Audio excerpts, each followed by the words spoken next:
Merci beaucoup. Serigne Ahmadou Bambassi, secrétaire général. Donc, je suis venu au nom du ministre des Infrastructures et des Transports terrestres et aériens, M. Malick Ndiaye, procéder au lancement de cet important atelier qui concerne le projet de restructuration des transports en commun de l'agglomération de Dakar. Il s'agit d'un important projet. Comme vous le savez, le BRT a été lancé donc, dans sa phase de mise en circulation commerciale depuis 2 semaines et le train express régional est fonctionnel depuis 2 ans. Donc cet important projet arrive pour être articulé à ces deux systèmes de transport. Donc il s'agit d'un projet structurant qui va permettre de restructurer de façon globale le réseau de transport en commun dakarois. Ça va concerner toute la région de Dakar, toutes les communes. Et dans sa première phase, donc, qui était l'objet de cet atelier, donc 14 lignes seront restructurées dans 2 ans. Donc en octobre 2026, le système sera opérationnel. Donc avec 400 bus qui vont fonctionner au gaz, donc qui sont plus respectueux de l'environnement. 2 dépôts modernes seront construits à Ouakam et à Keur Massar. Des milliers d'emplois seront créés et évidemment des kilomètres de routes seront aménagés à des standards élevés. Donc c'est dire qu'il s'agit d'un projet structurant. Encore une fois, après le BRT, mise en circulation, en exploitation depuis 2 semaines. Donc c'est le lieu d'encourager le CETUD. Comme le dit souvent le ministre Malick Ndiaye, il va féliciter à la fin, donc dans 2 ans. Donc je transmets mes encouragements au CETUD, mais aussi à l'AGEROUTE, qui est un partenaire important de ce projet. Mais aussi remercier les bailleurs, les partenaires au développement, qui accompagnent le gouvernement du Sénégal dans la mise en œuvre de ces importants projets. Le TER, le BRT, aujourd'hui le projet de restructuration des transports en commun. Donc je voudrais remercier l'Union européenne, la Banque européenne d'investissement, l'AFD, l'Agence française de développement, et la Banque allemande de développement qui accompagnent ce projet à hauteur de plus de 200 milliards. Donc nous sommes heureux et enthousiastes d'être venus lancer ce projet aujourd'hui au nom de M. Malick Ndiaye. Alors il y a des opérateurs qui sont là, il y a l'AFTU, Dakar Dem Dikk là également, qu'est-ce qui est prévu? Alors, donc je voudrais dire que l'ambition des autorités est de développer des champions nationaux en matière de transport.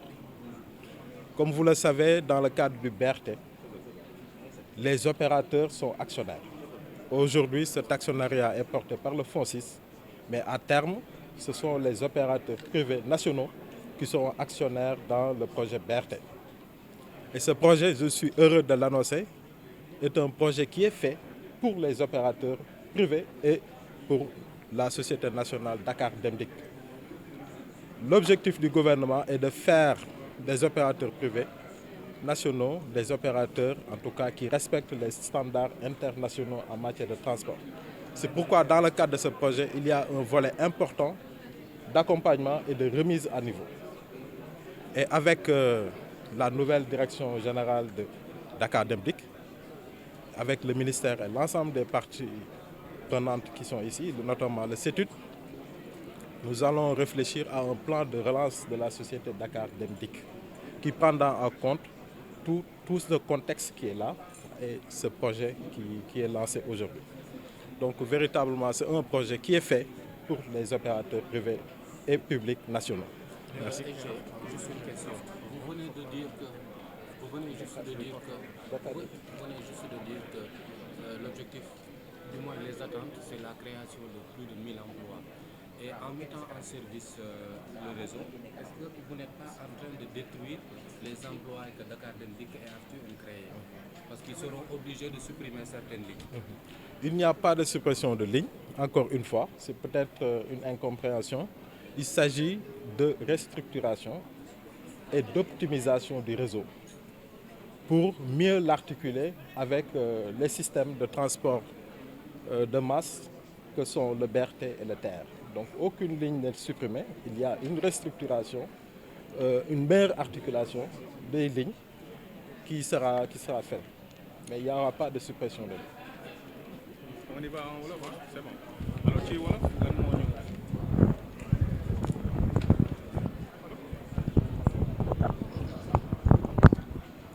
ci wolof nga ñëw ci projet bi ak lu ko def. maa ngi leen di gërëm di leen sant dama ñëwoon tey ci turu ministre des infrastructures et des transports terrestres et aériens Malick Ndiaye lancé atelier bii nga xamante ne lu ko tax a jóg mooy projet bu mag bu ñu woowee projet de restructuration des transports en commun de Dakar mu nekk projet bu mag projet boo xamante ne fileeg ñaari at dina permettre ñu restructurer 14 lignes transport en commun ba pare créer ay emplois yu bëri ba pare indi fii ay bus yu mucc ayib yoo xamante ne gaz nañuy fonctionner donc saxaar su bëri si nga xam ne mi ngi am ay loraange dina wàññeeku donc mu nekk projet bu important boo xamante ne CETUD lu nekk fii ak AGEROUTE nekk ay structure u état bi ñoom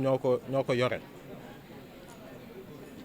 am na ñaari semaine si nañ commencé exploiter BRT bi am na ñaari at nañ commencé exploiter TER donc projet bii nag day ñëw lënkaloo ak ñaari projet yu mag yooyu pour gën a améliorer transport commun ci Ndakaaru gën a yokk qualité bi gën a yokk sécurité bi ak ponctualité bi ak wax dëgg fa yàlla ay liggéey bu rafet moo tax ministre Malick Ndiaye ne ma nañ remercier partenaires yi nga xam ne ñoo ñu accompagne mu nekk Union européenne Banque européenne d'investissement mu nekk Agence française de développement ak la Banque allemande de développement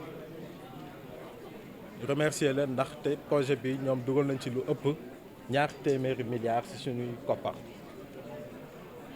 mu nekk projet boo xamante ni dina am impact bu positif ci région Dakar yëpp commune yëpp dinañ am impact ndax comme ni ngeen gisee ni ko waa AGEROUTE présenté dinañ defaraat tali yi dinañ defaraat rond-point yu mag yi te su boobaa dina gën a améliorer transport ci fi nga xam ne mooy Dakar. Première phase bi ñaata bus la ak it ndax xalaat ngeen waa AFTU ak waa Dakar.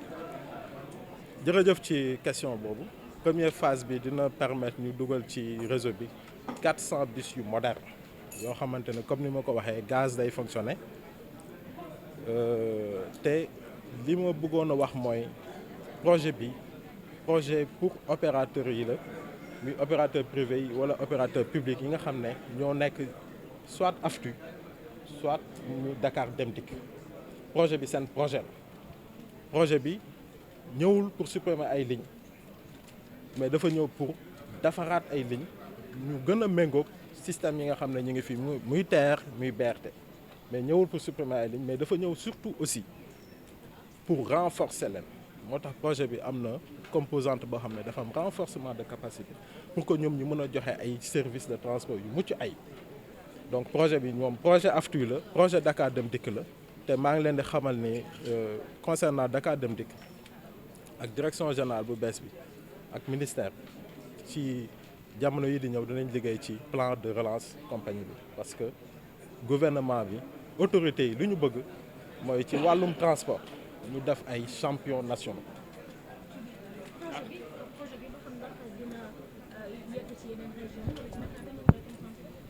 waaw comme ni ko waa CETUD waxee te man tamit wax naa ko ci sama discours première phase bi Dakar la concerné mais duñ yem Dakar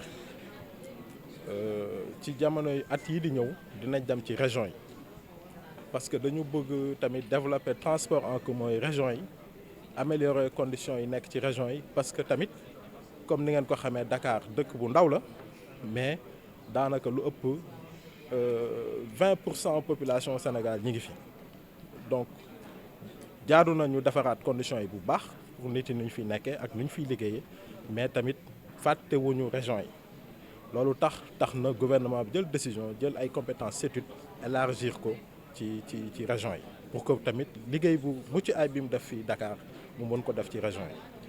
Sur ce point en français, vous allez élargir. Dans les phases ultérieures du projet, les régions seront concernées. Donc, comme je l'ai dit dans le discours, nous sommes bien conscients que Dakar polarise plus de 20% de la population, 80% des activités économiques, mais nous ne devons pas, en tout cas, nous focaliser seulement sur Dakar. Nous devons aussi développer des systèmes de transport modernes dans les régions pour que ces régions aussi puissent être attractives et aussi, en tout cas, contribuer comme il se doit au développement économique et social du pays. Merci, Merci beaucoup.